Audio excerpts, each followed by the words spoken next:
Hey everybody, and welcome to my channel. Today we're going to be talking about an all-in-one fishing kit. This kit I've been working on for a while. I've tried to do videos on it before, but I didn't want to do them until they were complete, until I knew that all the gear that I wanted was in here and that it was perfect. So, this is a Molly water bottle pouch. It usually holds a 32-ounce Nalgene. You can get these, I think they're 20 bucks. Online. Now, I made the mistake of buying off-brand ones, so this one has a broken top. The zipper on top here doesn't work, but I'm keeping it in this pouch because I'm waiting to get a new one, but you guys get the idea. Everything fits inside of this kit. Normally, I would have a strap that goes here that I can take this, strap it around my side, and be mobile with it. I took that off because I'm using it with a different pack right now that I actually forgot. So I apologize for that. But normally it has a strap on the side of it. Now, this kit is going to do everything that you need it to do. Like I said, all in one. Everything that you need is in here. It's perfect for both active fishing and non-active fishing. And we'll talk about that in a minute. So, open this up. Even though it was open already. And this is the main pouch. This is the front side pouch. You could put two more pouches on each sides of this if you wanted to. You could fit ammo pouches here and another one here. And you could use this as a fishing and trapping kit. In here I keep two rat traps that I use for snaring or for squirrels. But regardless, you could still fit more on the outside of this and even on the front of here. It has the clips on the back, two D-rings on the side. You guys know what these look like. So, again, the inside of the pouch. First thing that I'm going to take out here is the fishing rod. This is a telescopic fishing rod. It's a 5-foot 6-inch telescopic fishing rod. You can get them online in different places. This one was just the perfect size that it fits in here and I could zipper everything up. It's durable. I trust it. I could put it on the outside if I wanted to, but I like to keep it on the inside. So that's the rod. Two more things I have in here are bobbers. I have 6 fishing bobbers in here. 2 different bags. And then I've got some tins and some other things. So this is a bait puck that I made. It's just a small, these used to hold lifesavers. I got them around the holidays, but it's a small size bait puck. I've drilled holes in it so I could use this to collect and find worms or grubs to use as bait. I also have this Altoids tin, and in here I have rooster tails and some very small mini Rapala 1-inch crankbaits. Assortment of different colors and things that work in my area. I have another small mini Altoids tin, and in here I keep white grubs. I think I have about 15 white grubs in here, and these work great where I'm from. And I keep them in the Altoids mini. It's perfect size. And then in here I have an assortment of things.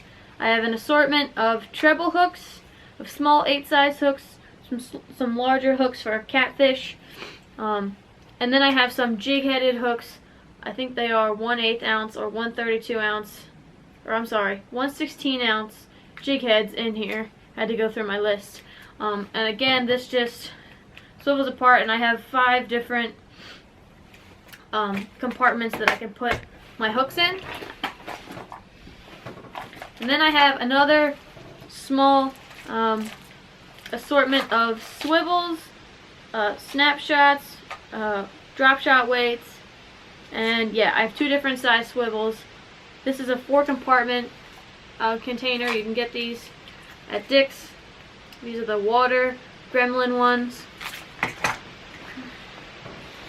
Then another thing I have in here is another tin, and in this tin I have more of those lures. I don't need 2 of them, but just to show you guys what I can fit in here, you can carry 2 different tins if you choose to. This one, these are targeted for more bass. These are the larger style rooster tails and lures, and then these ones are for panfish.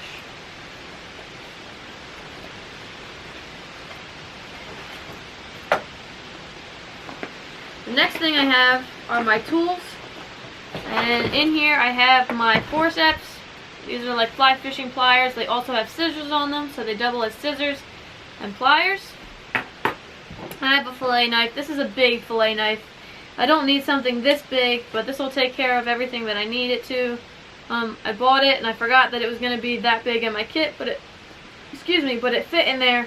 I would like to get a smaller one. I always have my Leatherman on me, and that works great for filleting fish. So normally that's what I'll use. But like I said, this is an all-in-one kit. It has everything that you could need. So I have a folding fillet knife in here. A couple of the last things that I have in here. Let me just pull them out. There's one more thing I wanted to get to in here.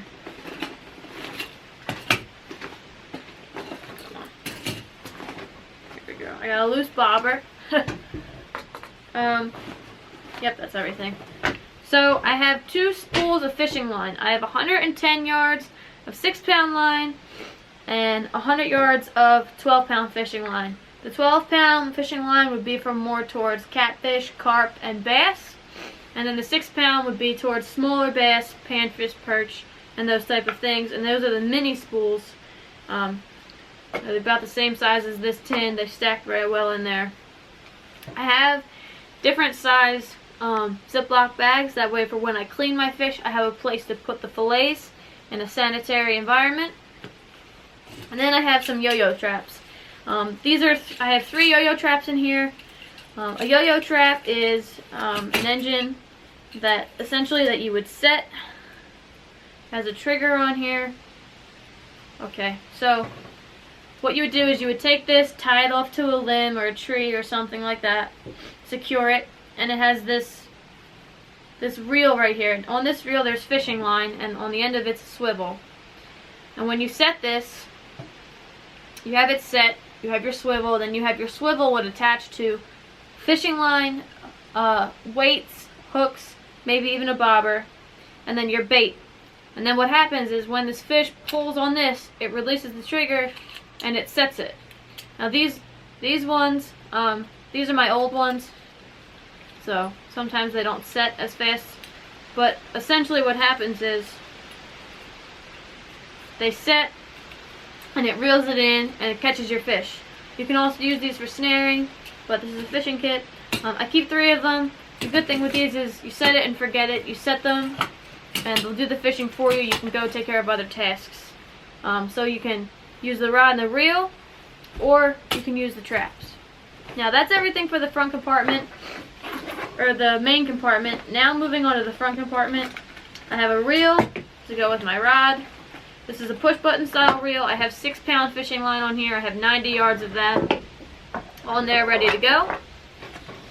And then, grabbing all these things. Okay. This is everything I have in the front compartment. You can fit more if you wanted to.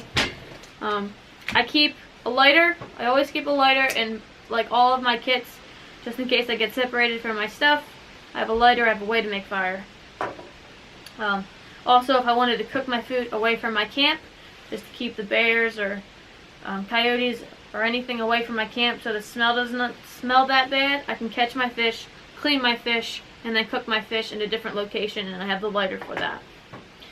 And then I keep some bank line. This is just 9 feet.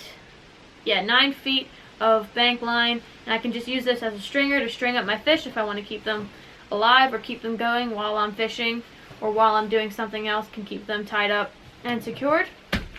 And then lastly, I have some different protection. So I have the Bug X30. These are bug wipes. They work great to keep the bugs off of you. I have some Poison Ivy cleanser and solution, so before and after, if you come in contact with it, you have something to take care of that. And if you think you're going to come in contact with it, there's a wipe that you can use. Put that on to help prevent that. And then I have a couple packs of 30 SPF sunblock. Always good to have. Obviously it's the winter time right now, but during the summer, these 2 things, the bug repellent and the sunblock are crucial, especially when you're fishing off the water. That light reflects onto you and you can get burnt pretty easily. These two items are just precautionary measures, because you never know what you're walking through, or if you're in an area that you don't know and you see some vines or some things that you think could be potentially harmful, you can put that solution on the skin that's exposed, and hopefully it'll prevent it if you come in contact with it. Also, if you do, like I said, you have a solution to help dry it out. So that is everything, you guys, in my kit. I covered a lot of bases. It's worked out very well for me. I've used it on several different occasions. I haven't made any videos on it yet, other than this one. Once the weather gets nicer in a couple months, we'll be able to take it out and use it, and you guys will get to see it in action. But as always, thank you guys for watching, and I will see you in the next video.